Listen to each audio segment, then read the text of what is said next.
हरे कृष्णा, राधे राधे, जय माता दी। कैसे हो आप सब लोग। शारदीय नवरात्रि आने वाली है। नवरात्रि के दिन बहुत सारी तैयारियां होती है। आप लोगों को सभी प्रकार की पूजा सामग्री मैंने शेयर किया है, उस वीडियो को आप जरूर देख लीजिएगा और अकॉर्डिंगली आप सामान का व्यवस्था जरूर कीजिएगा। आज इस वीडियो में मैं पहले दिन की नवरात्रि में आप कैसे घट स्थापना करेंगे, कलश स्थापना करेंगे, माँ का स्थापना कैसे करेंगे, दीपक की स्थापना कैसे करेंगे, नवग्रह का स्थापना कैसे करेंगे और साथ में जवारे कैसे बोएंगे, हर एक चीज़, हर एक डिटेल्स मैंने आप लोगों को स्टेप बाय स्टेप यहाँ पे करके दिखाया है। तो आप इस वीडियो को पूरा देखिएगा, आपको बहुत फायदा होगा। पहले दिन पूजा करने में, स्थापना करने में कोई भी दिक्कत नहीं आएगी। तो हर एक चीज़ बहुत ही अच्छी तरह से एक्सप्लेन करके मैंने यहाँ पे बताया हुआ है। तो वीडियो शुरू करने से पहले आप सभी से एक निवेदन है कि वीडियो को पूरा देखिएगा, तो आपका जो भी क्वेश्चन है वो सॉल्व हो जाएगा। पसंद आए तो लाइक ज़रूर कीजिएगा। देखिए, सबसे पहले हम एक चौकी लेंगे। माता का दरबार बड़ा होता है तो चौकी बड़ी होनी चाहिए, और अगर बड़ा चौकी नहीं है तो 2 चौकी ले सकते हैं। इसके ऊपर लाल आसन बिछाएंगे और माता रानी के लिए, अखंड दीपक के लिए, कलश स्थापना के लिए, गणेश जी के लिए हमें यहाँ पे चावल का आसन लगाना है। आप इस समय फूलों का आसन ना लगाएं, क्योंकि फूलों का आसन लगाएंगे तो फूल 9 दिन में खराब होने के चांसेस होता है, तो नीचे से फूल हो सके कि सड़ जाए। तो आप चावल का आसन लगाएं। 1 चुटकी हल्दी दे दीजिएगा सफ़ेद चावल में, और फिर इस तरह से आप आसन लगाएं। तो देखिए, मैंने यहाँ पे 4 जगह पे आसन लगाया। इसके बाद माता रानी की जो भी स्वरूप आपके मंदिर में विराजमान है, आप उनकी स्थापना कीजिएगा। आप चाहे तो नवरात्रि में नया विग्रह लाके भी स्थापना कर सकते हैं। तो यहाँ पे मैंने माता रानी की फोटो की स्थापना कर दिया है, गणेश जी की स्थापना कर दिया है, और इसके बाद देखिए कलश की स्थापना करेंगे। कलश की स्थापना के लिए मैंने अष्टदल कमल बना के रखा है।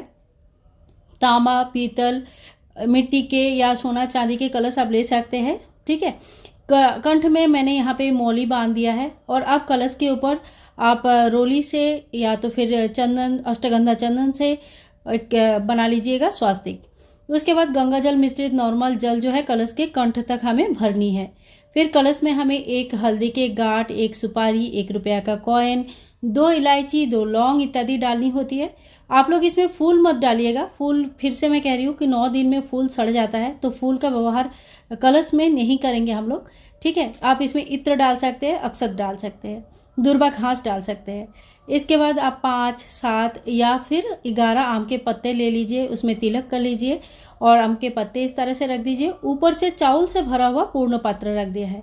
अब देखिए, हमें इसके ऊपर नारियल की स्थापना करना होता है। नारियल को आप इस तरह से कलावा लपेट सकते हैं, और ये देखिए पतला वाला जो होता है ये पूंछ होता है, और ये जो सामने का जटा रहता है ये नारियल का फेस होता है। ये जो फेस है ये पुजारी यानी कि आपके तरफ होगा, और जो लोग ऊपर की तरफ रखते हैं वो पूंछ नीचे की तरफ रखेंगे, और जो फेस है वो ऊपर की तरफ रखेंगे। दोनों ही विधि सही है। स्थान और क्षेत्र के हिसाब से अलग अलग विधि होती है। तो देखिए, इस तरह से हमें कलश की स्थापना कर दिया है। तो बहुत ही आसान विधि से कलश की स्थापना हो गया है। इसके बाद एक थाल ले लेंगे, उसमें थोड़ी सी चावल का आसन लेंगे, और एक इस तरह का मिट्टी की कुंडा, मिट्टी के कोई पात्र ले लीजिए जिसमें मिट्टी भर लीजिएगा। नीचे थाल रखने से आपकी आसन खराब नहीं होगी, तो कोशिश कीजिएगा इस तरह से थाल के ऊपर रखना। और इसके बाद एक कलावा हम यहाँ पे बांध देंगे। कोई भी चीज़ को हमें खाली नहीं छोड़ना है। कलश में भी हमने कलावा बांधा है, नारियल में भी हमने चुनरी चढ़ाया है, और अब जो है ना इसमें भी हमने कलावा बांधा है।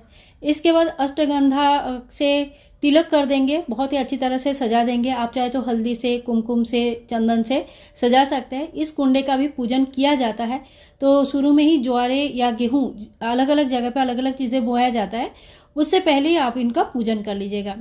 इसके बाद देखिए, अगर आपको ज्वारे बोना है या गेहूं बोना है, मैंने यहाँ पे गेहूं बो के आपको दिखाया है, क्योंकि मैंने अभी तक ज्वारे लेके नहीं आई हूँ। इसको 1 दिन पहले ही भिगो के रख दीजिएगा, ठीक है।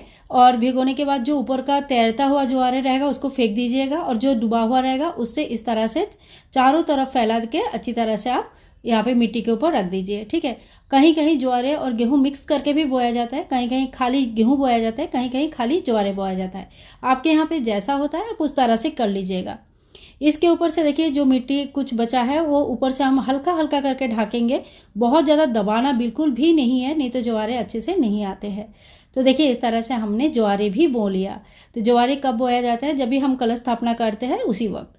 इसके बाद हमें दीपक की स्थापना करनी है। तो देखिए, दीपक आप यहाँ पे मैंने नॉर्मल दीपक की स्थापना किया है। आप चाहे तो इसको अखंड दीपक के रूप से भी स्थापना कर सकते हैं। अखंड दीपक घट स्थापना के दिन से प्रज्वलित रहता है और 10वीं के दिन जो घट विसर्जन होता है उस समय तक प्रज्वलित रहती है। ठीक है, तो अखंड दीपक अगर आप स्थापना करना चाहते हैं तो उनका उस तरह से ख्याल भी रखना होता है। तो यहाँ पे आप नॉर्मल दीपक भी स्थापना कर सकते हैं जो सुबह शाम का दीपक होता है।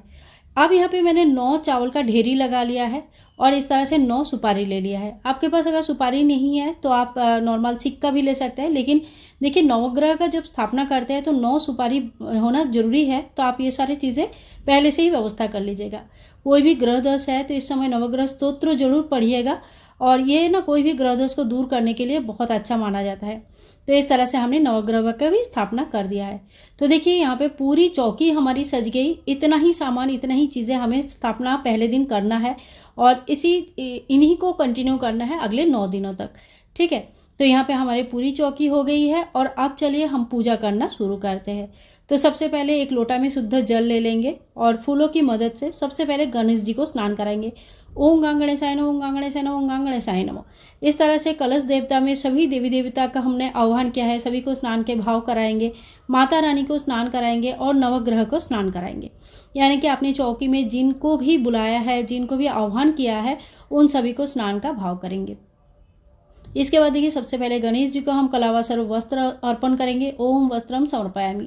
माता रानी को इस तरह से जो बड़ा एक कलावा आप ले लीजिए, फिर माता रानी को कलावा वस्त्र स्वरूप कलावा समर्पण अर्पण कीजिए। अगर आपके पास विग्रह है तो उनको पंचामृत स्नान करा के प्रॉपरली वस्त्र और अलंकार पहना के तैयार कीजिएगा। इसके बाद देखिए चुनरी आप लेके आए हैं तो चुनरी पहना दीजिएगा। मैंने यहाँ पे चुनरी पहना दिया है। आप चाहे तो रोज अलग अलग कलर का चुनरी माता रानी को अर्पण कर सकते हैं। इसके बाद देखिए हम 9 ऐसे छोटे छोटे कलावा ले लेंगे और सभी नवग्रह को इस तरह से वस्त्र अर्पण करेंगे।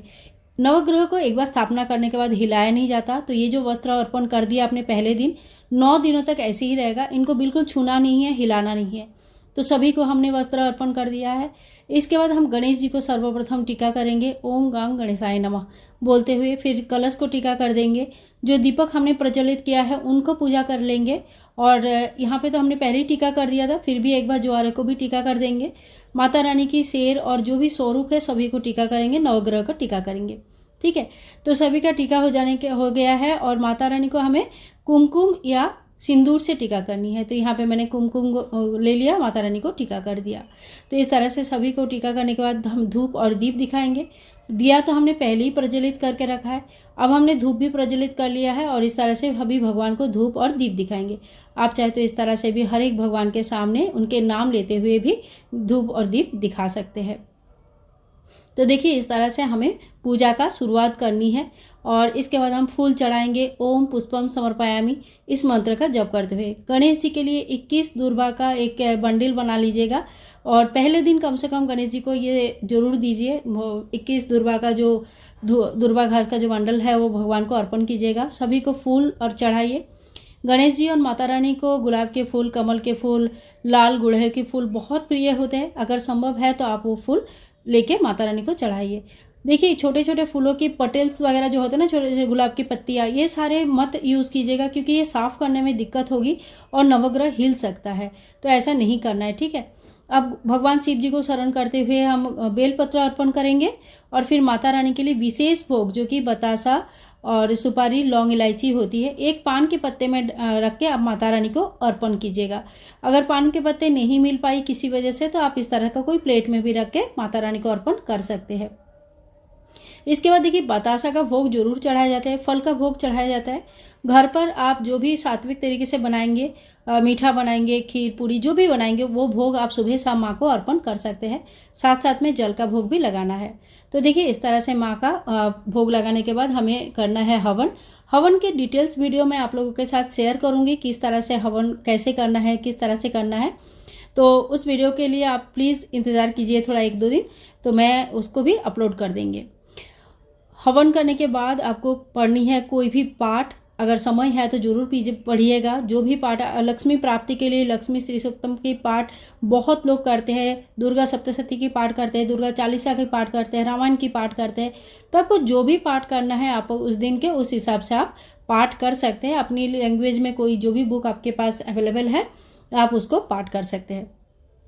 और बुक को भी अपनी चौकी पे ही रखिए, क्योंकि आप एक टाइम डिसाइड कर लीजिए सुबह या शाम का, उस समय आपको रोज़ पाठ करनी है। इसके बाद हम लास्ट में माँ की आरती कर लेंगे। तो आप अगर अखंड दीपक प्रज्वलित किया है तो उसको हिलाना नहीं है।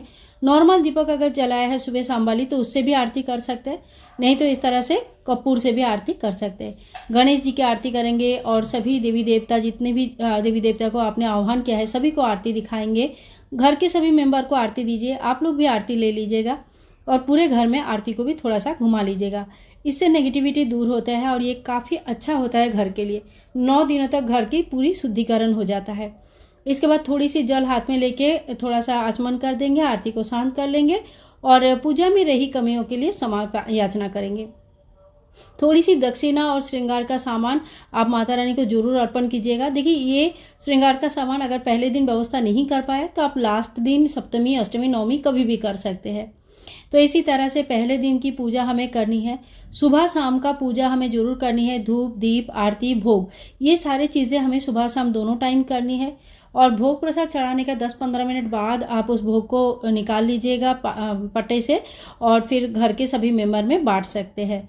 कोई भी चीज़ को यहाँ हिलाना नहीं है, कोई भी चीज़ को हाथ नहीं लगानी है। नवग्रह को ऊपर से आप कभी भी फूल नहीं देना, ताकि जब वो फूल निकालेंगे तो नवग्रह हिल सकता है, तो इस बात का विशेष ध्यान रखिएगा। पूजा के बाद थोड़ी सी फूलों के मदद से जल का छींटा दे देंगे हम लोग। बहुत ज़्यादा जल इसमें नहीं डालना है। जो हमने ज्वारे बोए हैं 2-3 दिन तक ऐसे ही छींटा देना है और बहुत अच्छे ज्वारे फिर इसमें आ जाता है।